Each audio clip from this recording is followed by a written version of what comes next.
Welcome to another episode of Start the Week with Wisdom. I'm your host, Bridget Burns with the University Innovation Alliance. And I am Sara Custer, the Editor-in-Chief at Inside Higher Ed.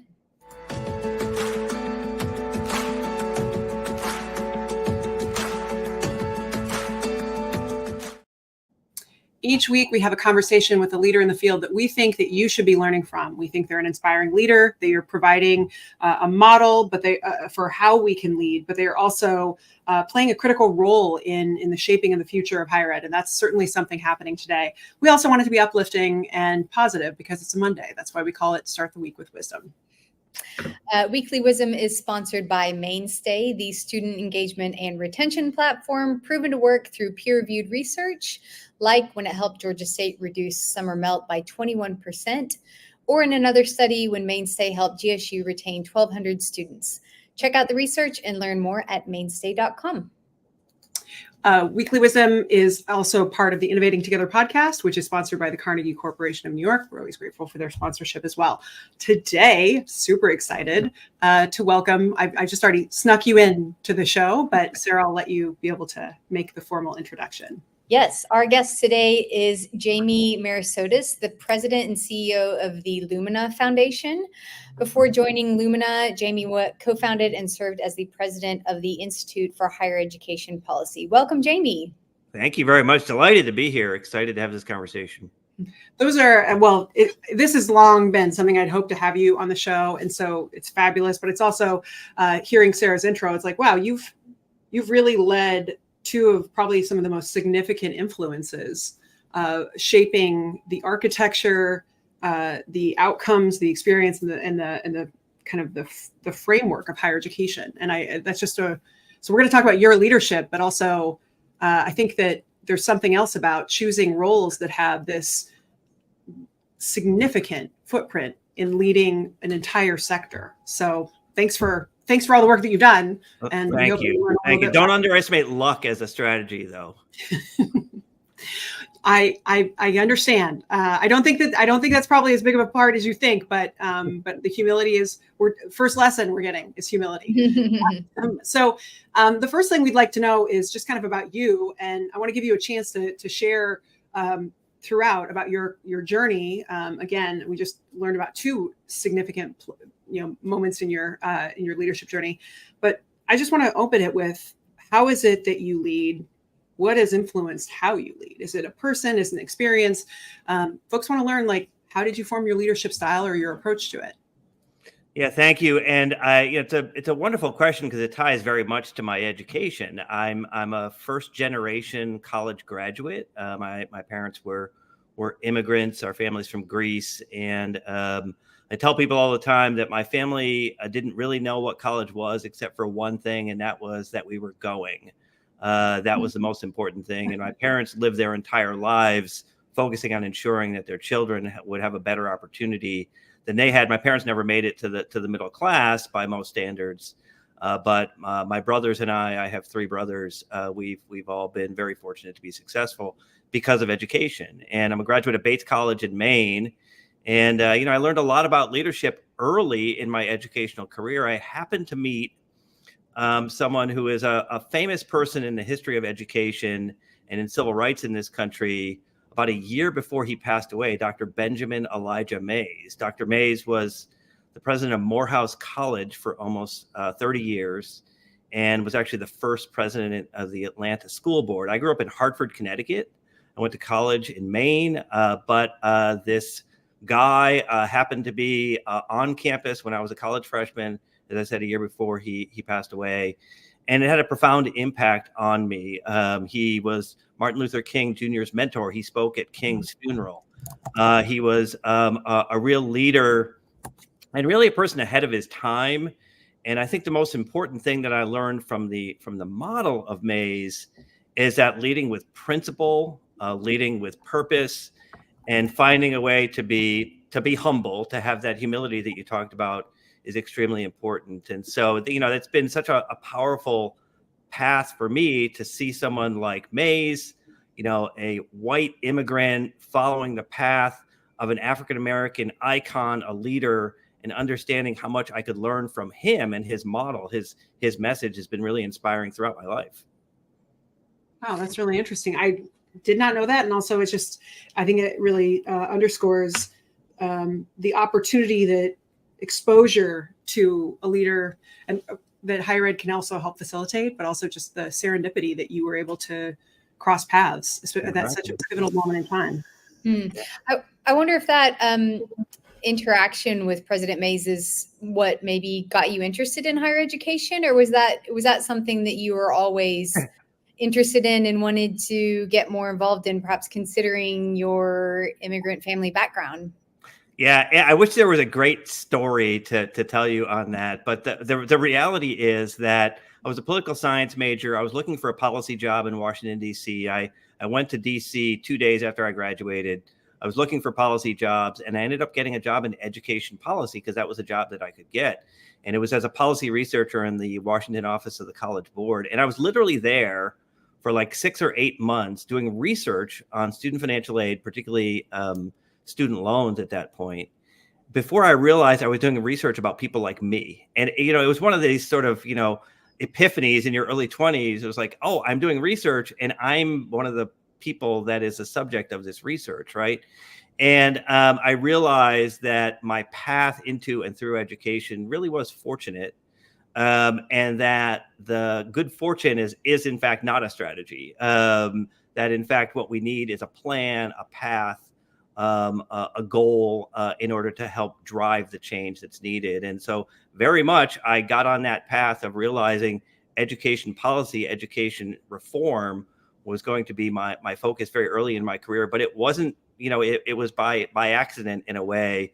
But once you realize that you are a part of what you're trying to study and influence, it becomes a very powerful motivator. And so I'm still here now, 4 decades later, still focused on that idea that improving access and success in higher education, making equity real, focusing on increasing educational attainment because it matters both to individuals and society. That very much is the thing I was thinking about in the mid 80s when I graduated from college. Yeah. Go ahead, Bridget. I think that's really interesting. And I want to ask you about the surprise, what elements have been most surprising about your journey. But I feel like just on the jump, I would say it's obvious that your entire career is probably a surprise to you, right? And so I'll grant that. But I also, you start becoming, you like me, get bit by the higher ed bug early.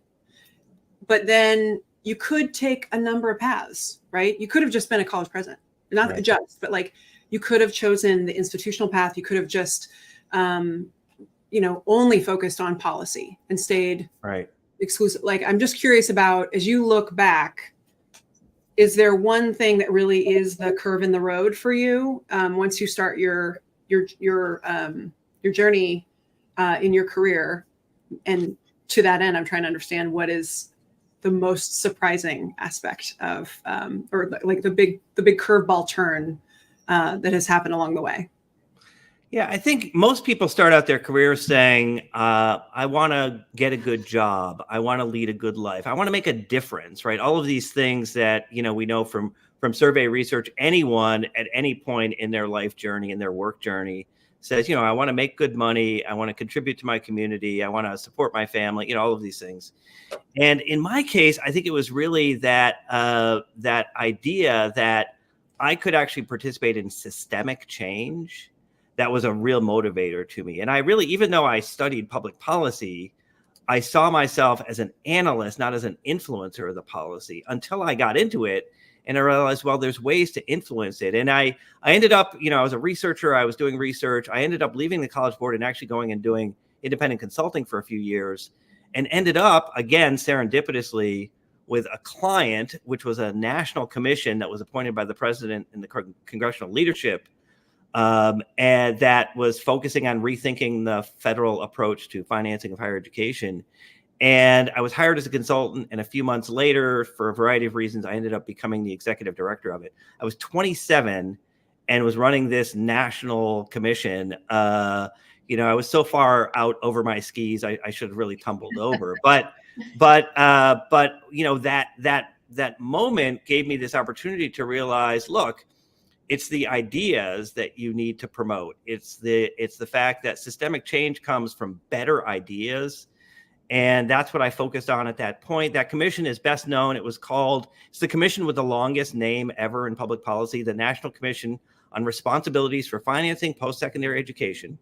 I think at one point I measured it was 27 syllables. And the National Commission is best known for being the entity that popularized the idea, we didn't invent it, of federal direct student loans. And so this bipartisan commission, 5 Republicans, 4 Democrats, with me as the executive director, published a report, came out in 1993, just as Bill Clinton was being inaugurated. So this was a Bush era commission that ended up publishing a report as Bill Clinton was being inaugurated, that proposed this idea of a direct student loan system. So removing the bank subsidies out of the system and pushing more of the money to the students. That is what that commission was best known for.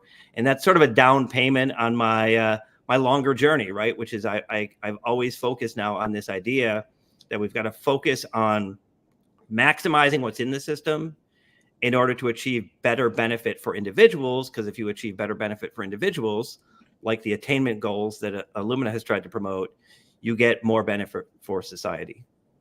Wow, that is a long word. That is a long name, but also that is a super interesting curveball. Fascinating stuff. I would love to dig into all the policy wonkery stuff, but that's not what we're here for. That's not. I'm good for that though. Anytime you let me know. That's probably we'll definitely schedule a phone call after this, Jamie. But you've done so many great things. I wonder what stands out in your mind is the proudest point in your leadership journey. Yeah, it's hard. I don't do a lot of self-reflection. There's a lot of things I'm not good at. That's one of them. Like, what am I most proud of is tough. I'm proud of a lot of things. I'm proud of the people I work with. I'm proud of the fact that I'm associated with this idea that we should be driving the country towards a goal, this 60% attainment goal that Lumina has promoted since 2008 as a pathway to greater individual and shared prosperity. I'm very proud of that.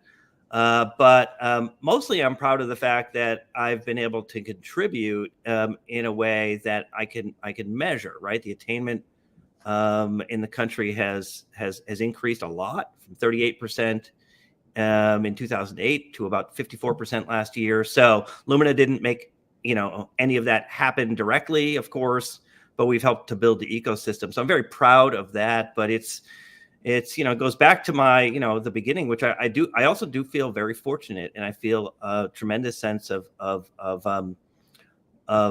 humility in that sense, which is that I'm lucky to do what I do, and I still feel that way after doing it for 4 decades. That's great. And I do think, you are being humble about the effect of setting a big goal, but I'm also caught by this idea that you were exposed at these early moments to different altitudes, and that gave you the systemic change perspective. But like looking from those altitudes, it's not possible to get where we are without you got to have some folks placing big bets. Yeah. And helping us raise our standards, because this whole place is set up to do what it's already doing. Right? Like the sector is set up to keep doing the same stuff, head down, keep working. And so this idea that you need to lift your chin and actually aspire to something bigger, I do think that Lumina has played a critical role there, because not only of what you all have supported, but I actually think it's more that you've helped in terms of, I think about how funders operate pre-Lumina doing that to now. They really do think in that way of big goals. They're trying to emulate, and you've kind of been hurting. Well, I'll add that to what I'm proud of, which is that we've helped to inform what others are doing. And what's great about that, to your point, Bridget, is that they're not doing it the same way we're doing it, right? They learned from the Lumina model and they've fashioned it to what they think can be most successful. But if we're all aiming higher, not on behalf of ourselves, but on behalf of the country, on behalf of society, I think that's a really important thing for philanthropy to do. Philanthropy, I have this philosophy about philanthropy, which is this long speech, which is, there's a difference between charity and philanthropy. Charity is about helping, philanthropy is about change. But in the end, the best way that philanthropy can change things is to focus on systemic change and be very transparent about what you're trying to accomplish, and then get others to work with you on that, because you're never going to accomplish it on your own. It's that leadership model of philanthropy that I really believe is so important, and something that I think Lumina has tried to be that kind of leadership organization in the last several years. You've outlined a few of the goals that Lumina's got, especially around getting the number of Americans with degrees, getting that up, the proportion of Americans. Can you tell us a little bit about what some of the challenges are that you guys have encountered when you were pursuing that goal, or any of the other foundation's goals? I would say many. There's a long list of challenges, but there's a few that really stand out. One is to try to compel a sense of urgency. And I think part of the problem, this gets sort of the point that Bridget was making, which is that this is an industry, post-high school learning, higher education, workforce training, the entire system of post-high school learning has been historically very successful, right? It's contributed to the talent base of the country. It's helped to improve individual and shared well-being. But this idea that we have to aim much higher, and that it's not just about the credentials, the degrees, certificates, or other credentials, but in fact, it's about what they represent. What do you know? What can you do with those credentials? And that sense of urgency has been hard to push, because we're working in an industry and a system that has been very successful. I do think that the challenges of recent years, which I think have been a significant blowback against higher education because of affordability, because of a lot of other issues, represents an opportunity to actually strengthen the system by using those gale force sort of headwinds that we're facing to actually compel the change that's necessary. But it's hard work. It's not something where I think, why aren't they just doing what we think they should do? There's a reason. It's hard. Change is hard. But part of, I think, our role, again, in philanthropy is to help facilitate the leaders, help to facilitate the people who are going to actually do the real work, to help them make that change that's so necessary. I love that. I think it's also, it just makes me think, you're in a unique moment right now because you're thinking about your next goal or your next chapter. I'm guessing you're probably integrating some of those learnings into how you're approaching that. Roughly my full-time job right now. Yes. That's exactly I feel you. In that goal reset period, it's like nonstop. I want to ask a question about it's kind of touching on your personal background and what you've written in America's Needs Talent and in Human Work in this Age of Smart Machines, which I think are kind of finger on the pulse of the things we're thinking about these days around AI and how it's going to affect the workforce. And, separately, knowing your story and how transformative higher ed was, and how just like a near miss, you don't have that interaction that inspires you. I was just thinking about that, and that higher ed is struggling, and when it comes to accepting that we should listen to what the public is saying and thinking, right? Like that we need to adapt. I'm just thinking about how should higher ed, given what you wrote in your books, how do you think higher ed needs to adapt right now to ensure that students are equipped for this rapidly changing job market, knowing that we're still struggling with them, recognizing that they need to adapt? If they have to change one or two things, I'm just wondering if you have any insight given what you've written, but also you're probably thinking about this right now.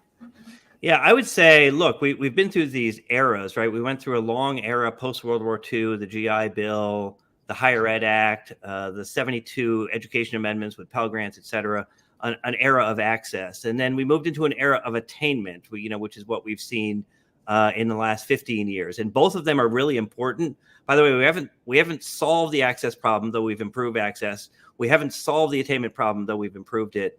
But I now think we need to be focusing on value. And there's a lot of work that's been done on value. This is not a new idea from Lumina, but this idea that value really matters is, I think, something that the sector of higher ed has to understand. And value just doesn't mean from a sort of input perspective, right? So making it more affordable, I think, is really important, right? That's key.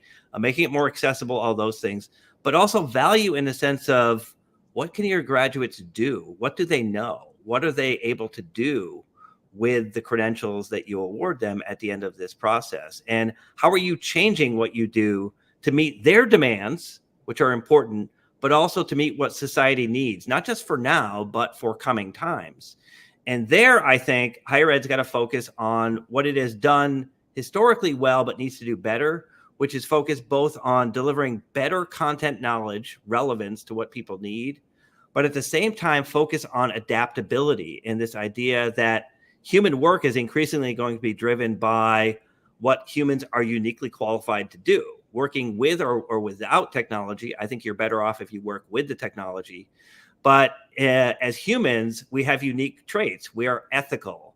We are critical thinkers. We know how to interpersonally communicate. There are lots of things that make us uniquely human. We are empathetic. And, so as we think about what we need to be preparing people for, it's more along the lines of things like the care economy and the fact that we need humans to work with the AI to develop more ethical strategies for improving, human well-being. And so those are the kinds of things that higher education, I think, needs to be focusing on going forward. But at the end of the day, if we don't do it, I have a fear, which is somebody else will. And I think this is sort of the wake-up call moment for higher education, which is we've got the tools to change ourselves. Let's do it before it happens to us, I guess. That's great. And what do you think that change would look like specifically, Jamie? I mean, I think what you said is very relevant and something that an opinion that I think a lot of people share, but kind of getting to that point is probably a different story. So is there one specific change you think that the higher education sector could make to get us a bit closer to answering some of those urgent needs that the workforce and students need?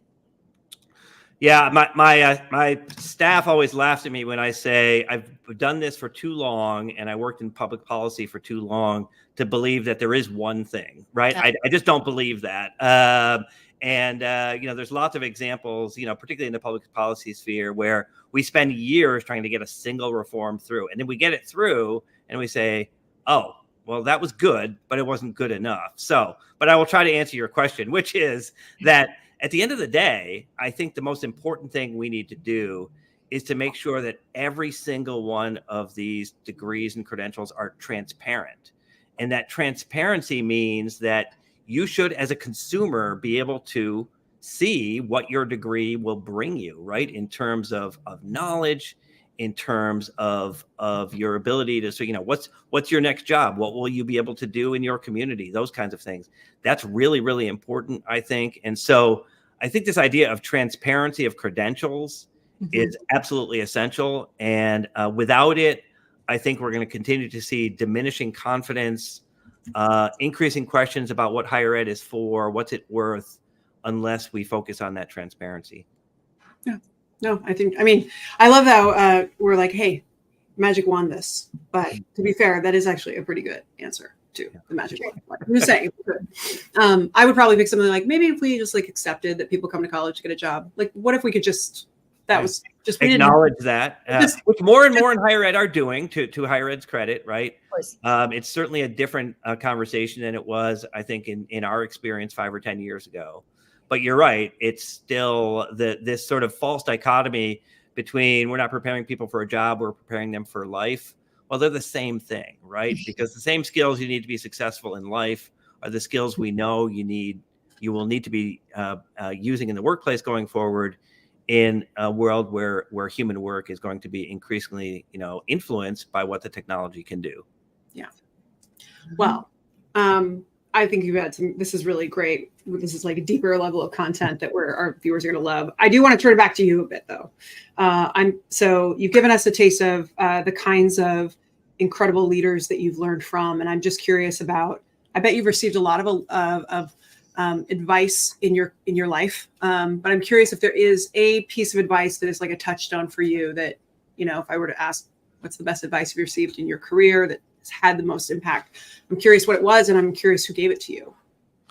Yeah, well, so I've been fortunate in that in my career, again, I keep underscoring the fact that I've been doing this for a long time, but I've been fortunate for someone who was born in the 60s to have most of my mentors and supervisors be women. And one of the things that I've learned from women as leaders is this idea that collaboration is actually key to long-term success. And I had actually my very first boss. I was the assistant editor of the newspaper at Bates College in Maine.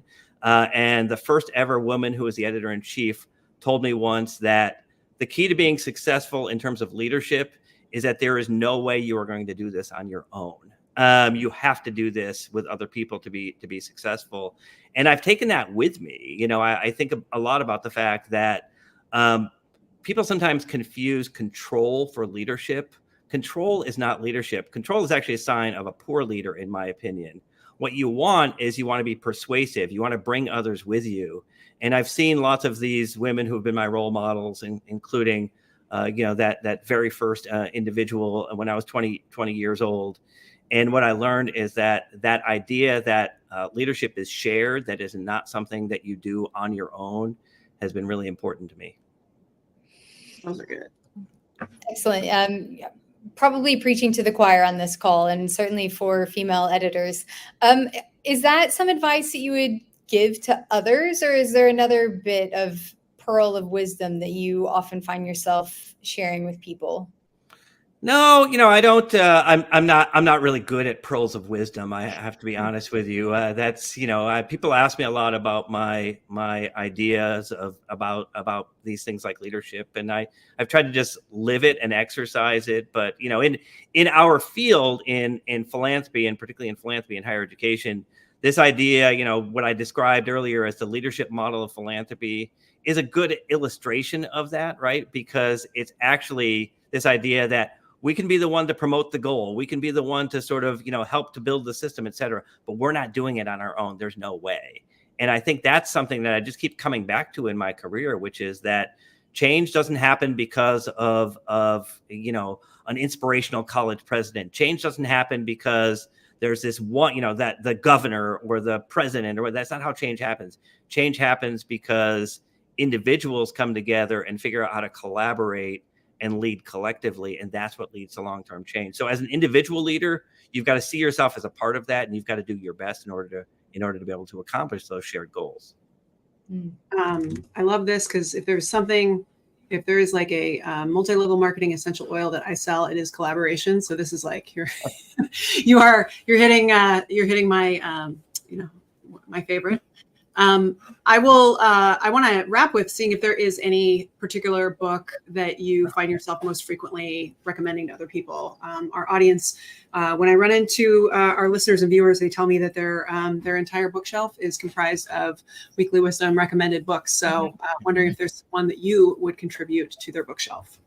Ooh, can I recommend two? Because one is just a quick one, which is I highly recommend the very old autobiography of Dr. Benjamin Mays, which is called Born to Rebel. That tells you something about the foresight he had as a civil rights leader, that he was promoting this idea of rebellion even before the civil rights era really took place. So I highly recommend that. His autobiography is very inspiring. And I would say a more recent book from, I think, 2017 or 2018 by Anne Marie Slaughter, called The Chessboard and the Web. Neither of these, by the way, are leadership books, but they've inspired leadership from my perspective in a lot of ways. Because one of the things that Anne Marie Slaughter talks about in The Chessboard and the Web, this is actually a book really, her background, for those of you who don't know her, she's the president of something called New America, which is a large think tank nationally. But Anne Marie started out as a foreign policy and national security expert. She had been seen as someone who was likely to be Secretary of State or something like that. And then she wrote this article for the Atlantic magazine 20 years ago called Why Women Still Can't Have It All. And she became this sort of cause celeb in the idea of social change on a broader sense, and ended up doing lots of other things. But so this book that she wrote in 2017, 2018 is called The Chessboard and the Web. And what she talks about in the book, which uses foreign policy as the example, is how the world is changing. And in a world where foreign policy used to be driven by chess moves, right? How the US deals with Iran is very much a sort of chess game. but it's really becoming a web because of the global nature of the way the world works. But it's a web in the sense of a network, right? And so networks have different dimensions. There's peer-to-peer networks, there's web-based networks, there's distributed networks, there's lots of different networks. But this idea that there's interconnections among people, and that's how change really happens, was really inspiring to me. And it's inspiring to me as a leader, going back to my point about collaborative leadership, because her ideas in the chessboard and the web, which is now 7 or 8 years old, pre-COVID, all those things still really ring true to me. So Chessboard in the Web by Anne-Marie Slaughter. That is great. No one has recommended that. So this is an addition, which is fantastic. But also I remember she wrote that. That was like a lightning rod for a lot of people. And since then, the work that she's led, just very impressive. But this is great. I actually don't have that book, so I'm going to have to get that. Jamie, this has been really wonderful. I feel like you have given a lot of very rich wisdom to our audience, and also given us a lot to think about in terms of the systemic change, the role that a person can play, and just the powerful influence that higher ed can have in one life, connecting to this broader idea and thinking about all that potential talent that we could unleash that hopefully has a similar kind of galvanizing moment like you do. Or you did, and leads to the kind of change they have. So, yeah, I feel like we've weaved a lot in there, but this has been fantastic, and thank you so much. And Thank you. As always, Sara, thanks for being an excellent co-host. Thanks, Bridget. Thanks, Jamie. Thank you. Really.